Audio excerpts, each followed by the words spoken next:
How do I maintain my water heater? If you've got a water heater that you have not worked on in 4, 5, 6 years, don't maintain it now. It's not a good time to start.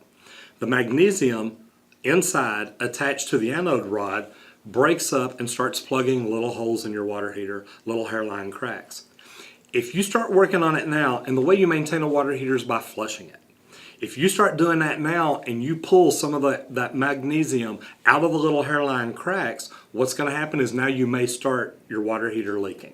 That's something you don't want.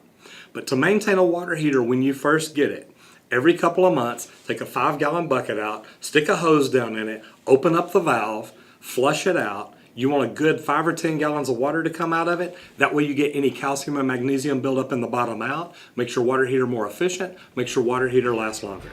That's how you take care of your water heater.